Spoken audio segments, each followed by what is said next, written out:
Welcome to our U.S. Briefing Show. Today, we're diving into the fascinating world of global politics and history. First up, we explore how Xi Jinping's brand of Marxist nationalism is steering China's policies and its role on the world stage.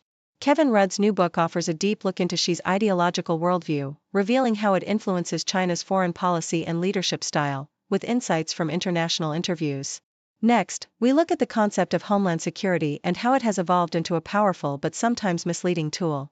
From Israel to India and the US, governments have adopted surveillance and counterterrorism practices that often don't match their proclaimed goals, highlighting a gap between rhetoric and reality in security efforts. Finally, we examine the controversial history of presidential pardons, from Gerald Ford's decision to pardon Nixon to Donald Trump's expansive use of the pardon power today. Jeffrey Toobin's new book critiques these acts as bypasses of accountability, raising important questions about the balance of power and justice in American politics. Please continue to watch for more detailed insights. Foreign Affairs explores how Xi Jinping's worldview as a Marxist nationalist is fundamentally reshaping China's domestic and international policies. Rudd, a seasoned scholar and former Australian Prime Minister, delves into Xi's speeches and writings, revealing a leader who is more ideological than his predecessors, firmly committed to Marxist economic principles, a centralized Leninist state, and a fervent nationalism. This ideological stance underpins Xi's assertive foreign policy, which is often justified post hoc through his speeches, illustrating a leader driven by a profound belief in ideological legitimacy. Rudd's interviews with UN ambassadors highlight the global perception of Xi as a transformative figure, whose unique blend of ideology and nationalism is steering China onto a course that profoundly influences world affairs. Foreign Affairs also presents Mohold's examination of Homeland Security practices in India, Palestine, and Israel, especially in the context of post-9/11 anxieties. The book details how the concept of Homeland Security morphed into a set of exportable practices, including surveillance and counterterrorism techniques, often adapted unevenly across different regions. India, in particular, attempted to emulate Israeli counterterrorism methods, such as training with Israeli experts, despite the differing conditions in Palestinian territories. Mohold highlights the disparity between rhetoric and reality in these nations' security efforts, emphasizing that while the language of Homeland Security is pervasive, tangible accomplishments remain elusive, revealing the complex and often superficial nature of modern security endeavors. The Atlantic features Toobin's detailed account of President Gerald Ford's decision to pardon Richard Nixon in 1974, a controversial act that aimed to help the nation move past Watergate. Initially met with outrage, the pardon later gained recognition as a courageous move, though Toobin criticizes it as a preemptive strike against accountability.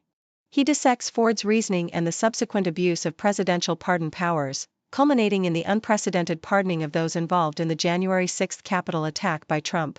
Toobin foresees Trump's pardons as a form of self-pardon, suggesting that these acts of clemency have increasingly undermined accountability and the rule of law in American politics, with profound implications for the future of presidential power.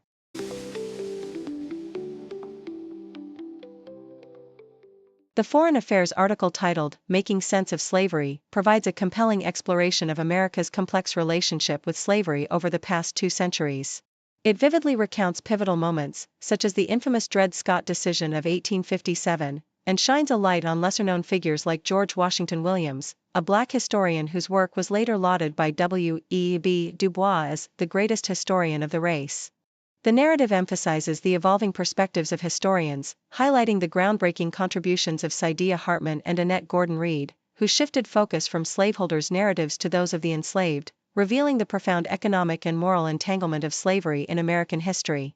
The story culminates with a nuanced discussion of the ongoing debates sparked by the New York Times 1619 Project, illustrating how America's reckoning with slavery remains a vital, contentious chapter in its national identity.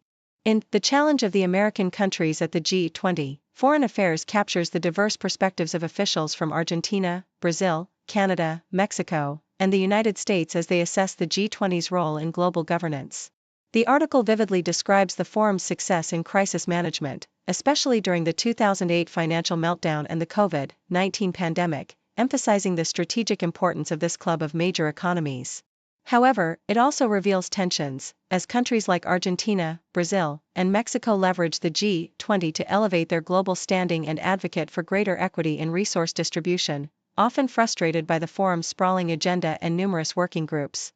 Despite the rise of regionalism, the article suggests that these American nations are unlikely to forge a unified Western Hemisphere lobby within the G20, highlighting the complex interplay of cooperation and competition on the international stage. The Foreign Affairs piece, Chile in Their Hearts, tells a gripping and heartfelt story of two Americans, Charles Horman and Frank Turuggi, who vanished after Chile's brutal 1973 military coup. The narrative is enriched by the film Missing, which cast a spotlight on their case and implied U.S. involvement in Horman's death.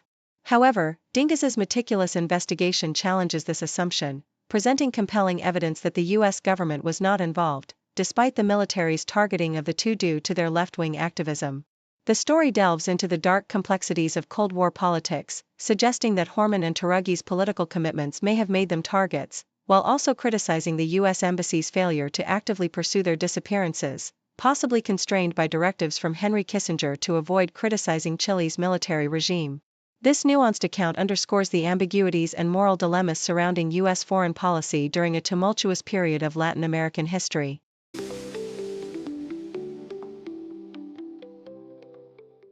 According to Foreign Affairs, in the article Lawless Republic, The Rise of Cicero and the Decline of Rome, the final days of the Roman Republic serve as a stark mirror to contemporary political crises. The narrative vividly depicts a society where the rule of law becomes merely procedural, and the powerful manipulate rhetoric, money, and violence to dominate. Cicero, the eloquent statesman and lawyer, emerges as a symbol of integrity, bravely defending constitutional principles against ambitious figures like Catiline, Julius Caesar, and Mark Antony. Despite his efforts and inspiring rhetoric, Cicero's failure underscores a tragic decline into chaos and tyranny, illustrating how the erosion of legal and moral foundations can lead to the fall of a republic, lessons that resonate with today's political upheavals and the fragility of democratic institutions. Meanwhile, in Presidents at War, also from Foreign Affairs, Gillen explores how World War II indelibly shaped a generation of American presidents, from Eisenhower to Bush. The article vividly recounts stories of military service, Eisenhower's rise from a World War II commander to president, Johnson's bravery in the Pacific, and Bush's combat heroism, highlighting how shared wartime experiences fostered a sense of camaraderie and leadership that defined their political careers.